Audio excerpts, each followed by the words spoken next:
영국의 한 조그마한 마을에 교회가 있었습니다. 새로운 목사님이 부임해서 열심히 목회하시고 전도도 열심히 했습니다. 그런데 1년 후에 예수 믿고 구원받은 사람이 딱 한 사람 남았습니다. 그것도 10대 소년이었습니다. 목사님은요, 실망에 빠졌습니다. 하나님, 내가 이렇게 무력한 목회를 언제까지 하겠습니까?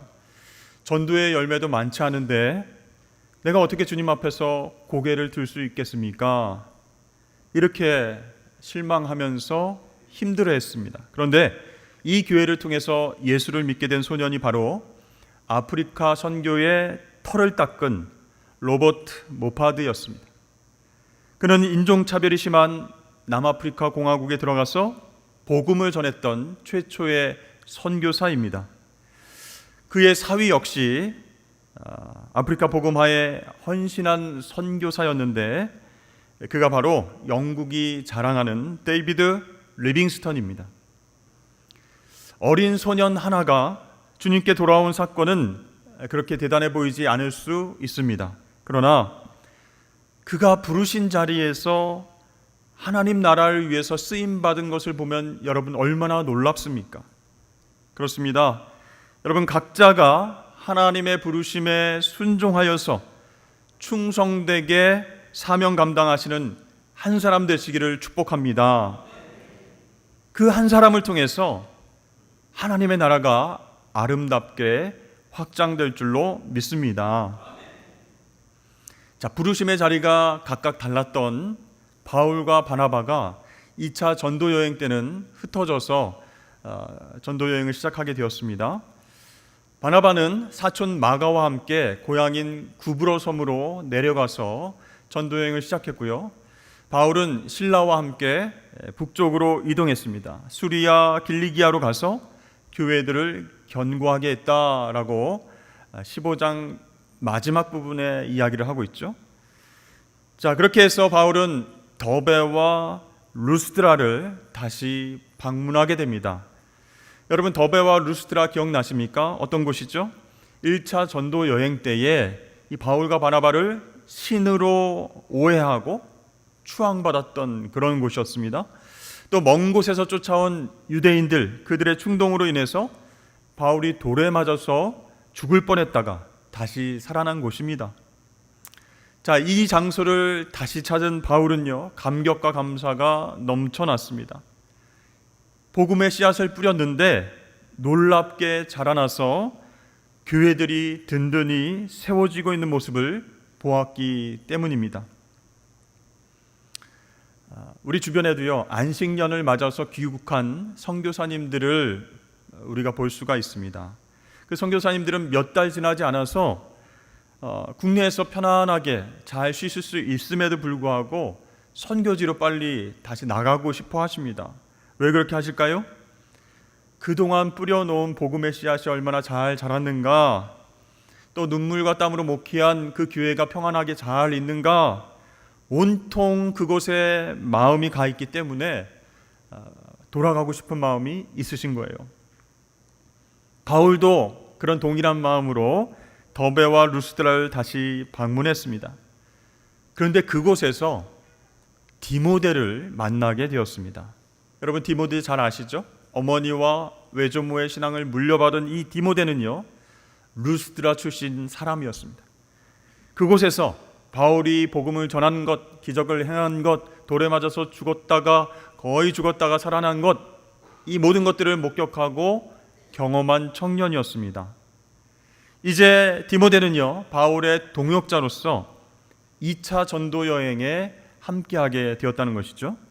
자, 이렇게 실라와 디모데와 함께 루스드라를 출발한 바울은 오늘날 튀르키예의 서부 지역 아시아에서 계속 복음을 전하기를 원했습니다.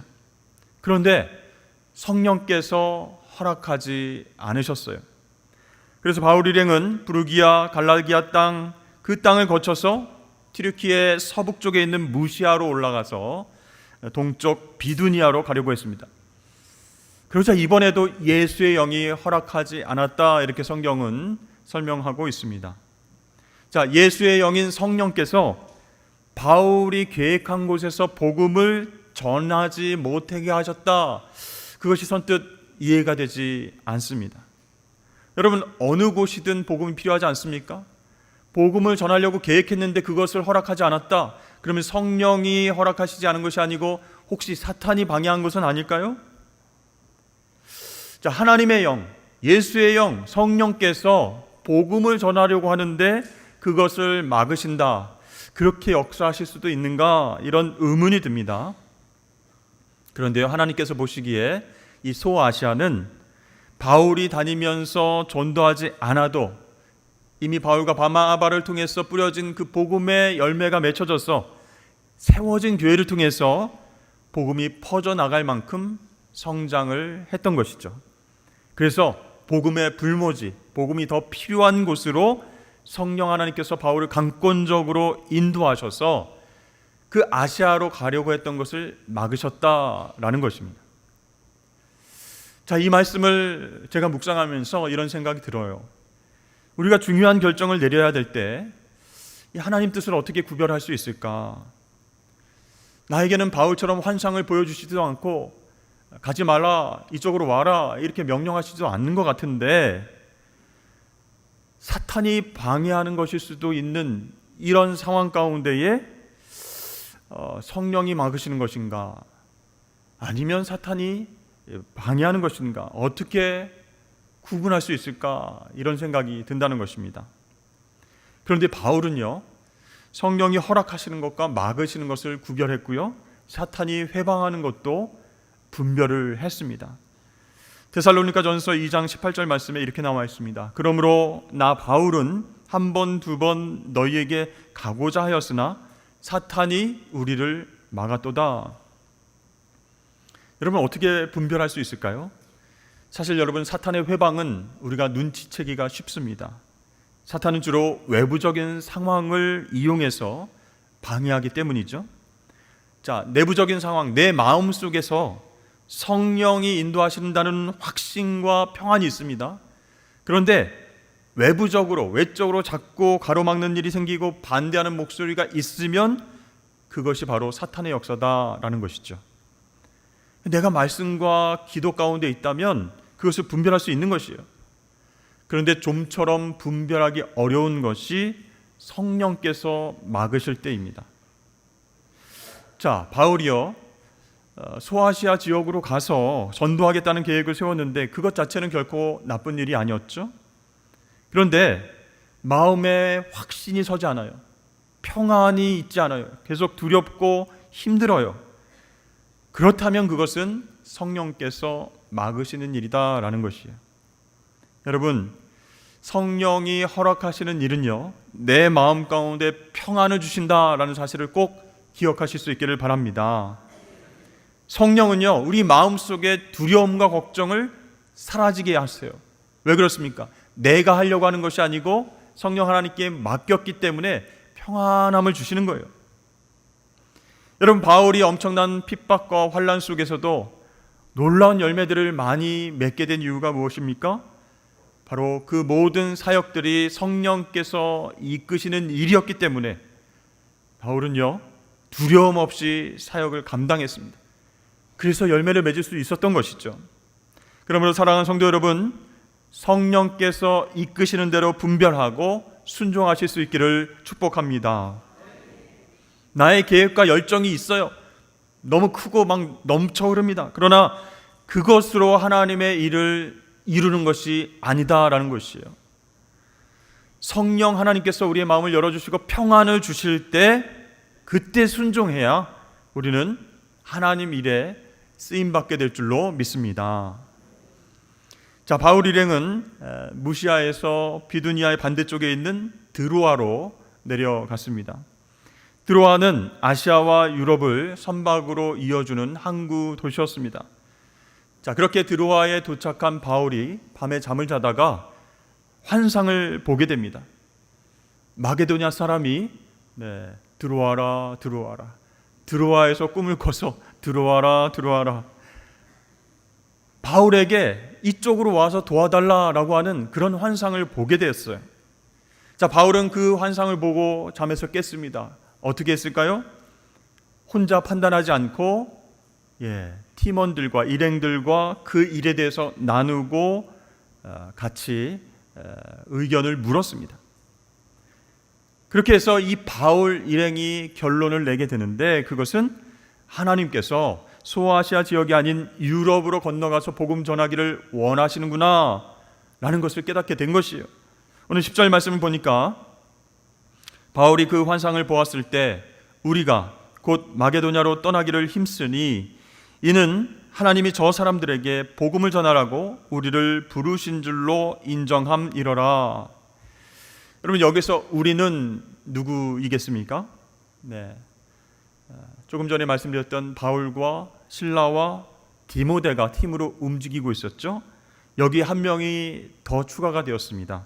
바로 이 사도행전과 누가복음을 기록한 누가였습니다.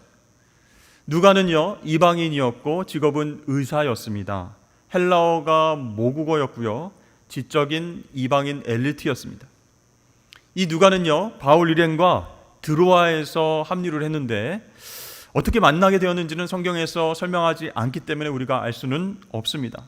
그러나 한 팀이 된 이 누가를 통해서 놀라운 일들이 일어났습니다. 신약 성경 중에 누가복음과 사도행전이 기록될 수 있었다라는 사실이죠. 여러분, 그렇습니다. 우리의 삶은요, 하나님의 방법으로 하나님 앞에 기록된다라는 것이죠.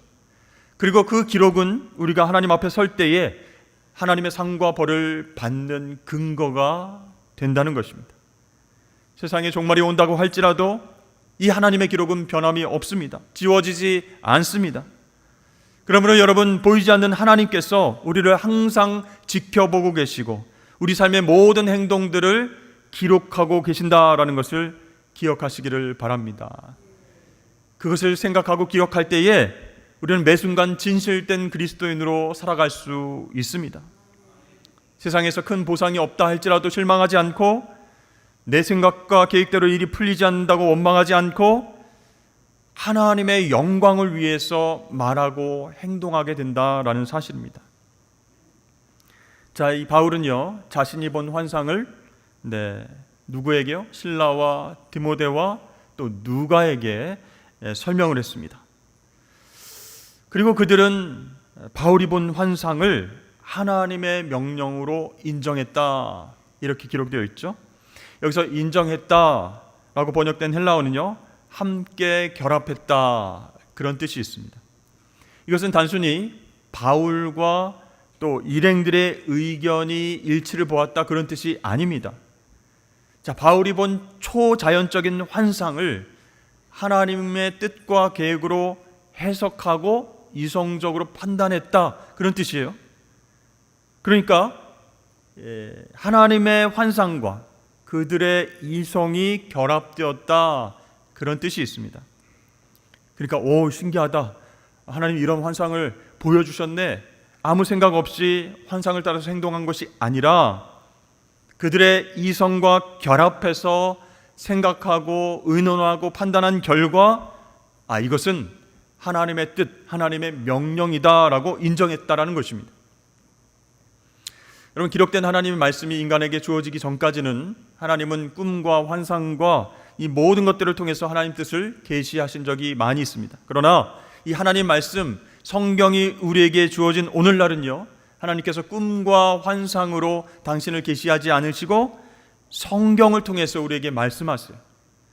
성경 말씀을 통해서 당신의 뜻을 계시한다는 뜻이에요. 그러면 여러분, 하나님께서 우리에게 주신 이성이 얼마나 중요합니까? 그 이성을 동원해서 그것들을 뛰어넘는 하나님의 뜻과 계획을 바르게 이해할 수 있어야 한다는 것이죠. 우리는 육체적인 상황 가운데 살기 때문에 영적인 것을 굉장히 좋아합니다. 신비로운 체험을 굉장히 관심을 갖습니다. 그러나 여러분, 성경이 말하는 영적인 것은 무엇입니까? 이성적인 것을 내팽개치는 것이 아니라는 거예요. 하나님께서 주신 이성을 통해서 분별하는 능력 갖추는 것이 너무나 중요한 것이에요. 그래요? 그러면 이성이 너무 중요하군요. 그렇다고 해서 나의 이성을 하나님 위에 두라, 그런 뜻이 아니에요. 그럼 교만해지기 때문에 안 된다는 것이요. 중요한 것은 성령의 역사는 이성을 무시하지 않는다라는 거예요. 성령께서 역사하셔서 마음이 뜨거워지고 막 감정적으로 너무나 감격스럽고 눈물이 나서 그렇게 순종해야 되겠다, 그것이 아니고 차가운 이성을 가지고 이것이 하나님의 뜻인가 분별할 때 그것을 사용하라 하신 것이죠. 여러분, 성령님은요 우리의 지성과 감정과 의지를 통해서, 즉 전인적으로 역사하시는 하나님의 영이세요. 따라서 여러분, 우리가 신앙생활 할 때에 이성을 내팽개치고 맹신하는 어리석은 모습을 내려놔야 할 것입니다. 이제 바울 일행은요 이 드로아에서 꿈을 꾸고 이것이 하나님 뜻이다 판단했으니까 배 타고 이제 빌립보에 도착을 하게 되었습니다. 12절 말씀을 보니까 빌립보를 이렇게 설명하고 있습니다. 이는 마게도냐 지방의 첫 성이요 또 로마의 식민지라. 이 당시 로마 제국의 속주였던 마게도냐 지방에서 가장 큰 도시는 행정수도였던 데살로니가였습니다. 그런데 오늘 본문에서는 빌립보를 마게도냐의 첫 성으로 소개합니다.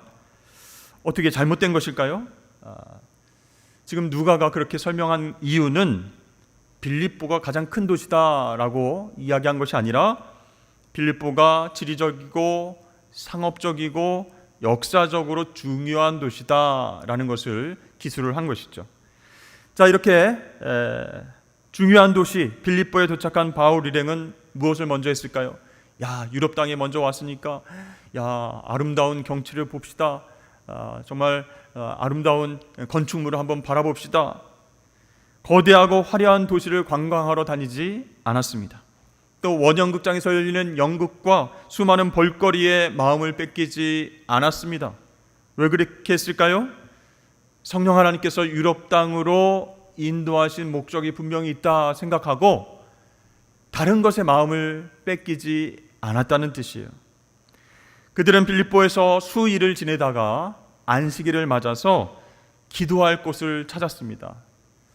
혹시 회당이 있을까 찾아봤는데 회당이 없는 것이에요. 그러다가 강가에 모인 사람들 중에서 루디아라고 하는 여성 상인을 만나게 되었습니다. 그녀는 두아디라 출신으로 당시 왕족이나 귀족들이 즐겨 입던 고급 옷감이었던 자색 옷감을 팔아서 부를 축적한 성공한 CEO, 그런 사장님이었어요. 그녀는 하나님을 섬기는 이방인이었습니다. 그래서 안식일 날 강가에 기도하러 나왔다가 바울 일행을 만나게 되었습니다. 사실 여러분, 자신의 힘과 지혜와 노력으로 사업에 성공한 사람들은 어떻게 살까요? 굉장히 바쁘게 살아갑니다. 또 사업의 아이디어, 여러 가지 아이템들을 어떻게 또 크게 불릴까, 어떻게 하면 사업을 확장할까, 이런 생각에 굉장히 분주하게 생활하게 됩니다. 그런데 이 루디아는 어떻게 했습니까? 하나님을 의지하고 기도하는 신실한 사람이었어요. 그래서 때로는 이런 생각이 들 수도 있겠죠. 안식일날 강가에 모여서 기도하는 것이 무슨 대수인가? 한 번쯤 쉬어도 되지 않을까? 이곳에는 회당도 없고 또 신앙을 이끌어줄 만한 지도자도 없는데 이 시간에 사업이나 열심히 해서 돈을 좀 벌면 좋겠다, 이런 생각을 할 수도 있었습니다. 그러나 루디아는요, 안식일마다 꼬박꼬박 강가에 나와서 하나님 앞에 기도했다는 것이죠. 그렇게 하나님을 신뢰하고 기도하던 루디아가 정말 하나님의 은혜로 바울 일행을 만나게 되었고 그때 복음을 듣게 되었습니다. 그러니까 유럽에서 예수 믿고 구원받은 첫 번째 하나님의 자녀가 되었다는 사실이에요. 그녀는요, 백부장 고넬료처럼 유대인의 영향을 받아서 하나님 믿기는 했지만 예수 그리스도 복음을 알지는 못했습니다. 자, 바울은요, 강가에 모인 여인들에게 장시간에 걸쳐서 복음에 대해서 설명했습니다. 다른 여인들은 귀담아 듣지 않았지만 이 루디아는 단 한마디도 놓치지 않고 처음부터 끝까지 경청했습니다. 여러분, 어떻게 그것이 가능했을까요? 우리 다 함께 14절 말씀을 읽어보도록 하겠습니다. 시작. 주께서 그 마음을 열어 바울의 말을 따르게 하신지라. 아멘. 누가요? 주께서 즉 성령께서 마음을 열어서 바울의 말을 따르게 하셨다, 집중케 하셨다, 그런 뜻이에요. 자신의 의지와 노력의 결과가 아니라 성령께서 루디아의 마음을 감동시키시고 집중하게 하셨다, 그런 뜻입니다. 여러분, 우리 주변에 또 우리 가정에 믿음이 연약한 사람들이 있습니다. 그래서 함께 예배 나오기를 힘들어하는 사람들이 있어요. 계속 곤면하고 또 강압적으로 또 끌고 나오기도 하고 그런 경우가 있어요. 이렇게 믿음이 연약한 남편과 아내와 또 자녀들이 함께 나와서 예배하는 경우도 종종 있을 줄로 압니다. 그런데 함께 예배를 드릴 때 옆에서 자꾸 졸고 있어요. 그리고 또 목사님이 열심히 말씀을 전하고 있는데 하품을 하면서 집중을 못하고 있습니다. 그렇다고 옆구리 쿡쿡 찌르고 핀잔을 주면서 눈으로 레이저를 쏘면서 왜 여기에 따라왔니? 당신은 여기서 뭘 하는 겁니까? 하면서 핀잔을 주시지 마시길 바랍니다. 가만히 생각해 보면 주중에 가정을 위해서, 우리를 위해서 얼마나 열심히 일했으면 주일날 피곤해서 그렇게 하겠습니까? 불쌍히 여기는 마음을 주시옵소서, 이렇게 바라봐야 될 것이에요. 그러면서 여러분, 핀잔 대신에 그분을 위해서 이렇게 기도하시길 바랍니다. 성령 하나님, 그 마음을 열어서 하나님 말씀에 집중하게 하여 주시옵소서. 그렇게 열심히 기도하면서 함께 예배 참석했는데 그래도 졸거나 그래도 집중을 못한다면 성령께서도 피곤하신 줄로 알고 그리 아니하실지라도 예배에 참석하게 해주신 것만으로도 감사합니다, 이렇게 다시 기도를 하시길 바랍니다. 난생 처음 유럽 대륙으로 건너간 바울이요, 안식일날 강가에서 복음 전했을 때 거기에 많은 여인들이 있었습니다. 그러나 그 여인들 중 루디아만이 복음을 받아들였고 그녀의 집안 식구들 모두 세례를 받는 놀라운 일이 발생하게 되었습니다. 나중에 그녀의 집이요, 빌립보 교회의 모태가 되었습니다. 하나님 앞에 바로 선 한 사람, 그 루디아를 통해서 하나님 나라가 유럽 땅에 확산되어지는 놀라운 역사가 일어났습니다. 여러분, 빌립보 교회는요, 바울에게 큰 위로가 되는 그런 교회였습니다. 끝까지 바울이 신뢰하며 응원하며 기도했던 교회였습니다. 나중에 바울은요, 빌립보 교회 교인들에게 편지하면서 이렇게 인사합니다. 내가 너희를 생각할 때마다 나의 하나님께 감사하며 간구할 때마다 너희 무리를 위하여 항상 간구함은 너희가 첫날부터 이제까지 복음을 위한 일에 참여하고 있기 때문이라. 너희 안에서 착한 일을 시작하신 이가 그리스도 예수의 날까지 이루실 줄을 우리는 확신하노라. 아멘. 그러니까 첫날부터 이제까지 복음을 받아들인 순간부터 지금까지 복음을 위한 일에 열심히 참여하고 있다, 칭찬했어요. 여러분들도 루디아처럼 그렇게 쓰임받을 수 있음을 믿으십니까? 성령 하나님께서 마음을 열어주셔서 순종하는 사람은요, 그렇게 쓰임받을 수 있어요. 그런데 억지로 섬기고 봉사하지 않습니다. 마지못해서 불평불만하며 일하지 않습니다. 대신 기쁨과 감사의 마음으로 은혜를 나누면서 섬기게 된다라는 것이에요. 루디아가요, 복음을 듣고 너무 기뻤습니다. 자신이 이방인인데도 구원의 문을 활짝 열어주셨구나, 예수 그리스도만 믿으면 내가 하나님 자녀가 될 수 있구나, 감격스러워서 바울 일행은 자기 집으로 다 초대합니다.